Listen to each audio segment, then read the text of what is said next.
Hello everyone, welcome to BrainyHeart. This time I'd like to talk about values and how value is actually created. We have been doing a big era term in the last decades that we talked about emotions, successes, challenges, things that really moved us emotionally, things that made our personal depth, the personality, because thoughts versus personality, what you think is who you are. We talked about all these things in a very unemotional manner, as if they were nothing. Giving you an example, doing an assessment weeks ago with a female top executive.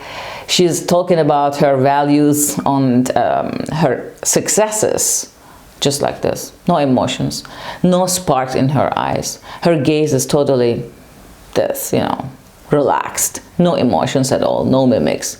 Well, it was a very successful project, and the project was actually online in so many TV channels and radios, etc.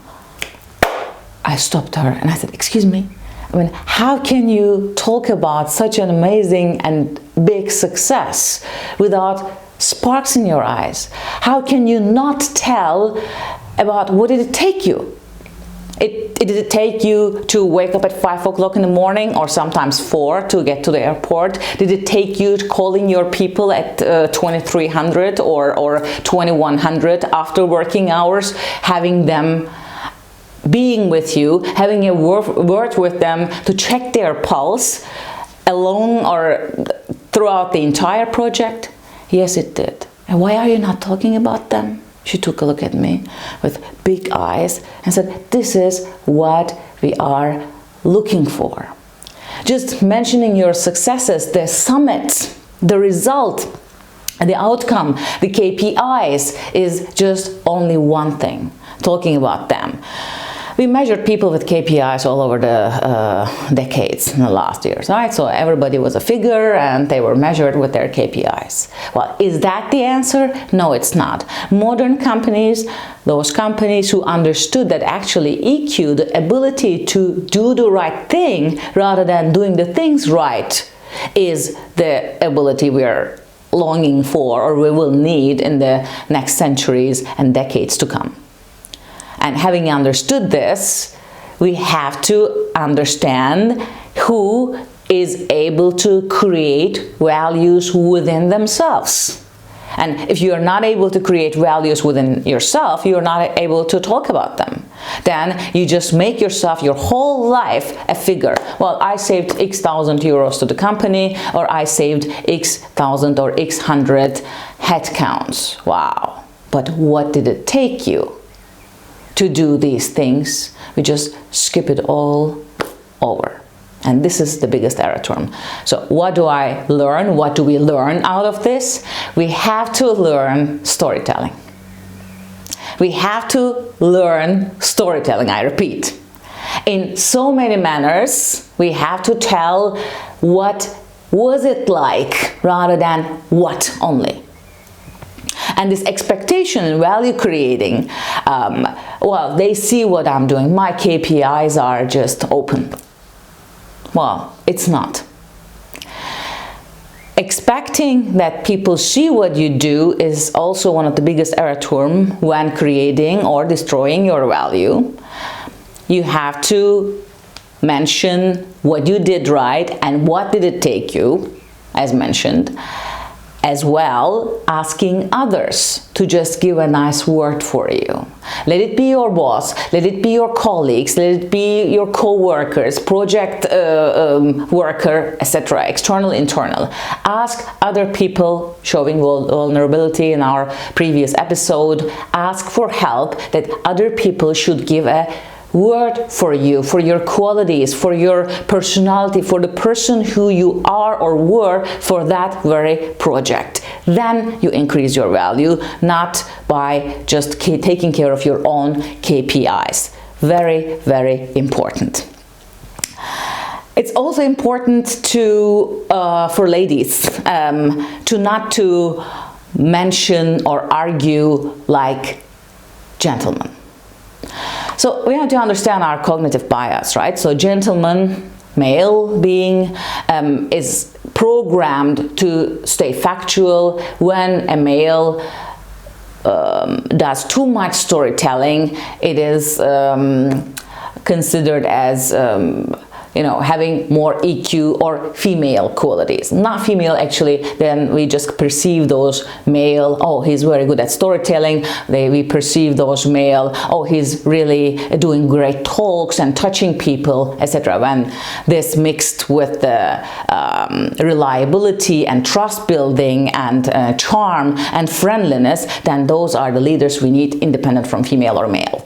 However, we female, we are having our issues to present ourselves, to understand our own role in the labor market, and we've been imitating men, basically, when talking about our values, about who we are.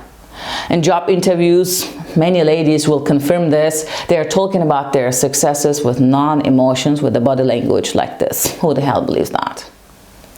I mean, you're not going to make any value when you do not tell how sustainable, how hard working, and how concentrated you were, and how much heart you put into that project, that job, into that very success.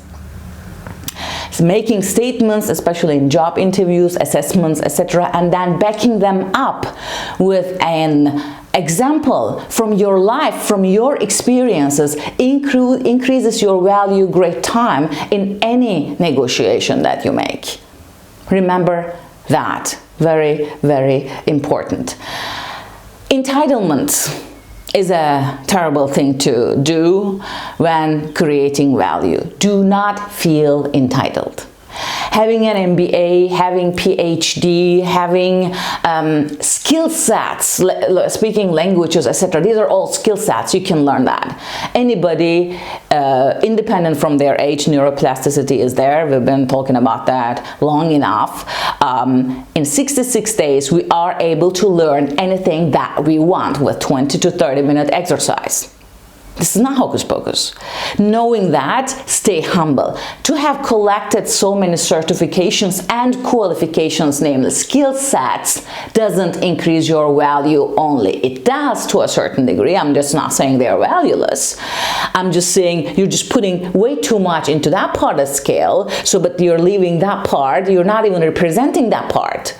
So this is your certificates, fine, they weigh a lot, but this is who you are, and you're just not given any examples to present a balanced, authentic value about yourself to your counterpart. And this is all about it. How do I do this? Well, by learning storytelling, by working on your rhetoric skills, by imagining this situation, that negotiation. If you have a job interview, if you have an important negotiation with your employer, employee, your team members, work council, whatever, imagine that very situation up to the last details, like what you've been or what you're gonna wear that day, to your gesture, to your word choice, anything. You have to visualize, and you have to run that talk through your mind again and again with visualization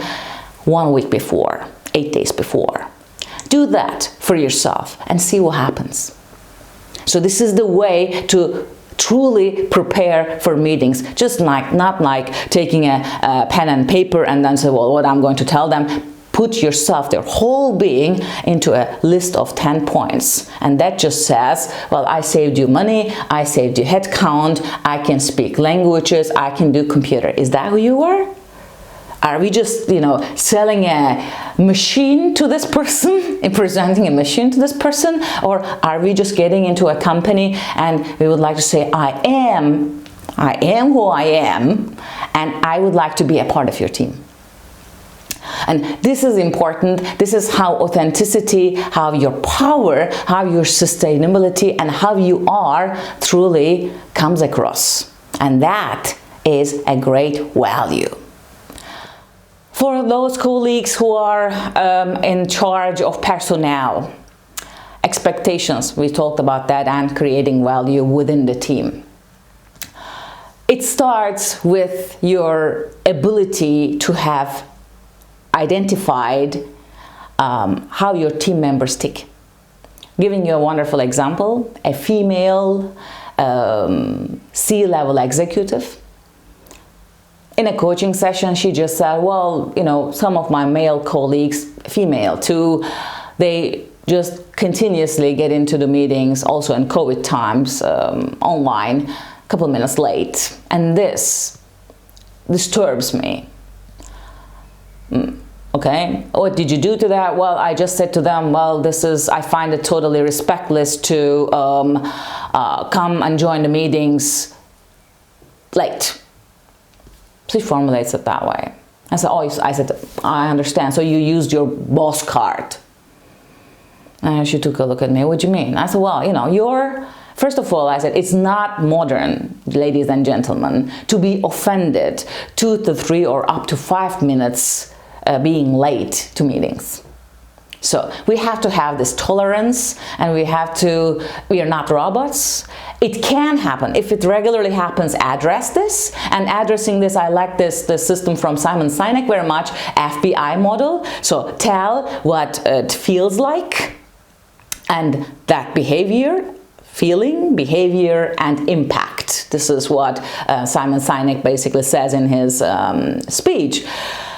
Namely, Evelyn, when you came to that meeting late the other day, it made me feel like I can't trust you anymore. So the impact that it makes.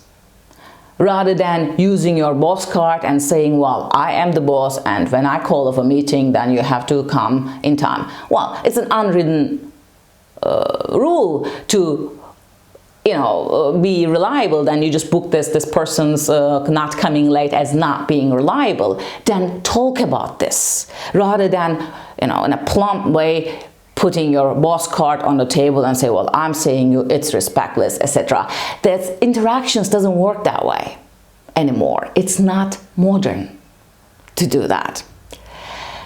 And I reminded this young C-level executive, I said, look, the point is that you are a couple of €1,000 more income is exactly for that ability, your EQ. You identify it wonderfully as a woman woman knows that you have, with your EQ, with your ability to receive and interpret nonverbal signals. You identify, look, in my team, Andy ticks like this, Sandy ticks like this, Mandy ticks like this. So I said, why are you not interacting with them as you identified? Why are you just trying to put them into a plank and then they have to obey the rules, but you know actually how they tick? I said, what are you going to do with that information? You know, but you're still expecting them to just fit into your schablon that you created, or the corporate schablon that you created, or it was created. She was speechless. And those questions, that very picture that I held in front of her made her understand her true value. Her true value is, your true value is, if you are a manager, independent from how many people you have under you, 3, 4, 5, 3,000, it is your ability to interpret nonverbal signals that creates your value. Not a thing else. That is the value creation fundament. Then certainly you have to bring the abilities that you can learn anytime along the way. Languages, SAP course, whatnot, you name it. Or you get people who can do that for you. And you can identify those people, but your nose to identify those people who can solve your problems or your company problems, that is the value you should create, or you should work on regularly. So in this sense, stay humble and create your value by working on your personality regularly. Change your thoughts, change your personality. All the best. See you next time.